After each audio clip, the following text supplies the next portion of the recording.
Parsha, Perak Dalet, Posuk Dalet. We say this always by Kriyas Torah. Moshe Rabbeinu says to Klal Yisrael, Atem hadvekim Hashem Elokeichem. You cleave to Hashem your God. Chaim kulchem hayom. Therefore, you're all living today. Atem hadvekim. Only Klal Yisrael has the ability to cleave to Hashem. The nations of the world don't have that ability, because we ourselves were taken by Hashem to be the Am HaNivchar, we the chosen people. We are the Goy Kodosh, the holy people. Therefore, we have the ability to have that intimate relation with Him, to cleave to Him, which the nations of the world do not have. Therefore, we say, when we say the Shema, which is a declaration of our belief, we say Shema Yisrael Hashem Elokeinu. There's a personalization there. God is the God of the world, but in terms of that intimate relationship, what we call dveikus, that we're able to cleave to Him, to go into the inner sanctums, only the Jew could do that, the non-Jew cannot do that. Atem et dveikim Hashem Elokeim chaim kulchem hayom. The Maral of Prague explains that what is the source of all existence and all life? Hashem. God wills everything. So if you cleave to Him, what is the result of that? Chaim kulchem hayom. Because He is the source of everything, if you have a connection. And the connection is a full, strong connection, so the energy flow is at its maximum. If it's a weak connection, then it's at a much lesser level. But if you dovek, Hashem Elokeichem, if you cleave, meaning fully attach yourself to Hashem Elokeichem, then Chaim Kulchem Hayom, you will function at the ultimate level because you're connected to the ultimate source of everything, of power, which is Hashem Himself. Okay? This is what Moshe Rabbeinu says to Klal Yisrael. So over here, there's a Balaturim. The Balaturim on Vatem HaDveikim. You are dovik. You're attached. You cleave. So he says, Tagim Alakuf. In the Torah, they're like little crowns on the letters. So in the letter Kuf of the word Dveikim, there are crowns. What's the significance of the crown on the Kuf? Kuf numerically, the Aleph base is 100. Remez Kuf Brachos Shetzorch Levorch Kol Yom. That alludes that a Jew has to say 100 brachos every day, which is the halacha, that a Jew should say 100 brachos every day, and it's alluded through the kuf of hadveikim. If you want to be dovik, if you want to be connected to God, to cleave to God properly, you should say 100 brachos every day. Now, we learned in the Gemara brachos that if you say a bracha b'li shem u'malchus, without the name of Hashem and referring to Him as King of the universe, it's not a valid bracha.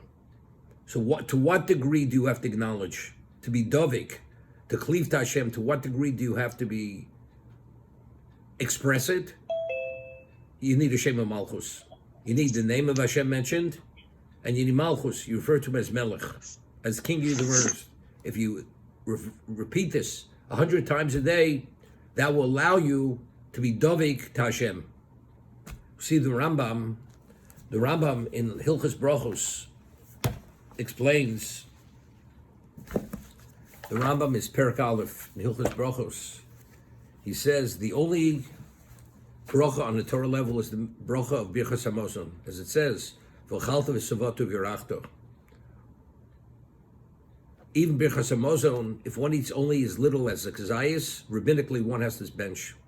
As he says, Divrei Sofrim, afilu ochal afilu kazayas mevorich. And then he continues.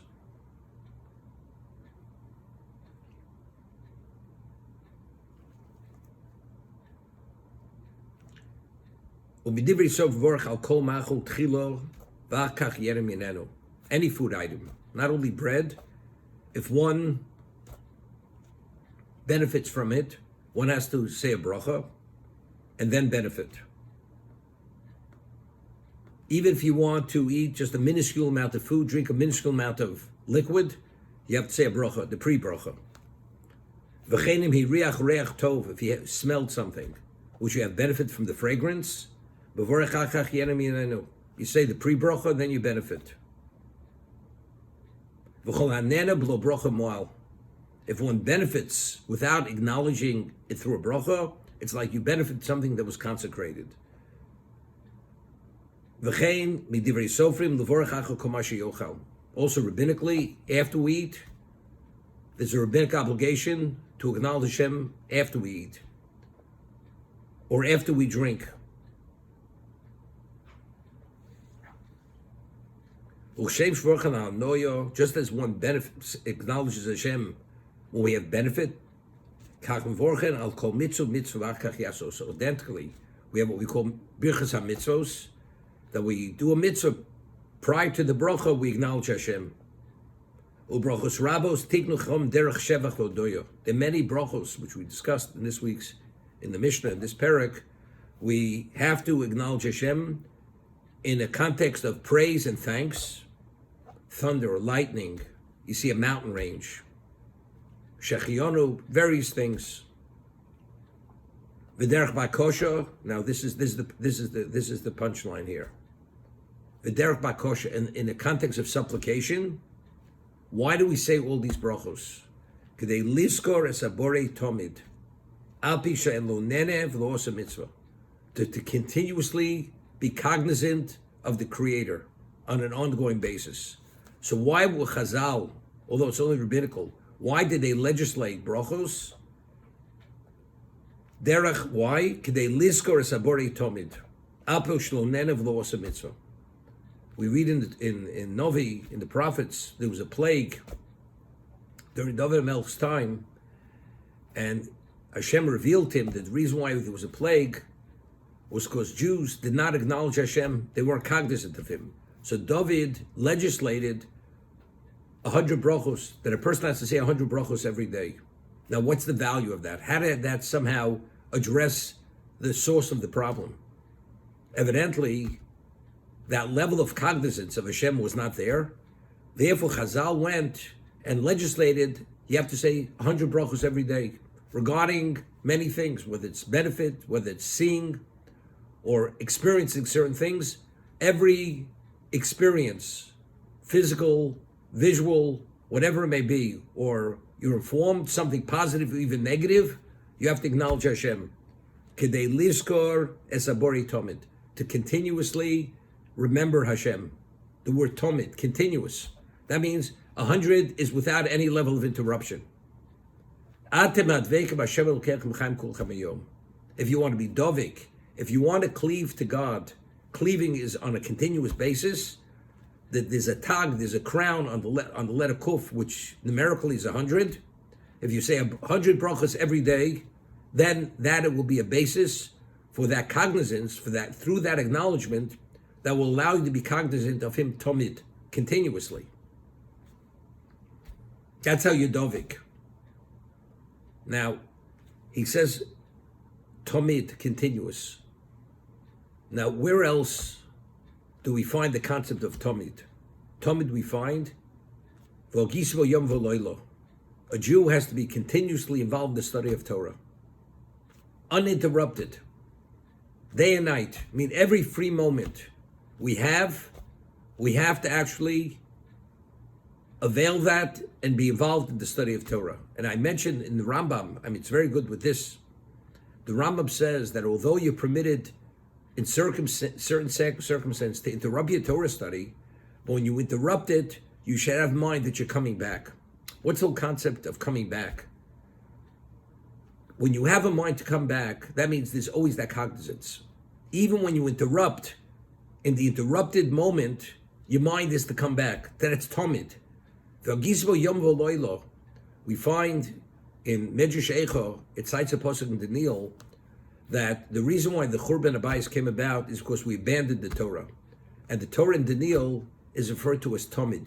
You abandoned the tomid. I mean, what's supposed to be continuous, you abandon that. And And the Midrash says, why is Torah called Tamid? Because the Navi says in Yoshua, the verse says, Vogisbo Yom V'Loilo. You have to study Torah continuously. So because you abandoned the Torah, which is Tamid, but what is that?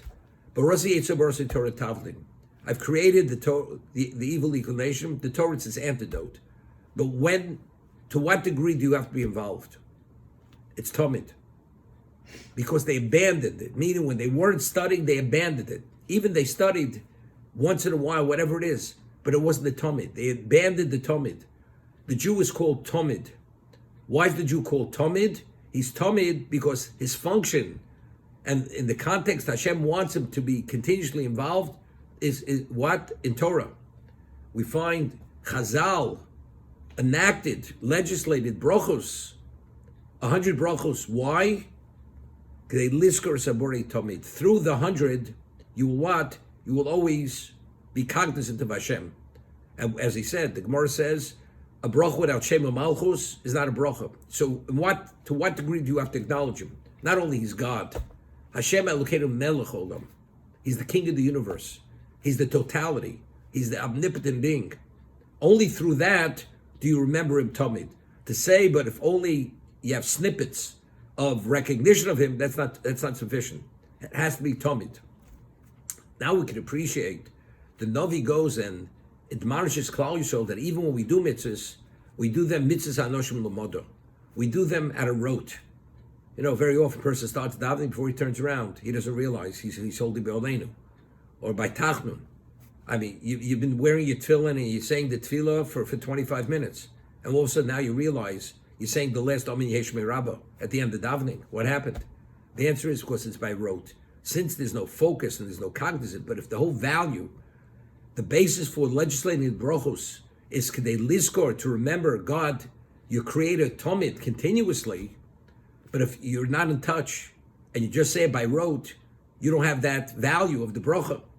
So therefore the Navi continuously, he rebukes and admonishes Klal Yisrael. It's important to have that focus and cognizant to be the beneficiary of whatever we do.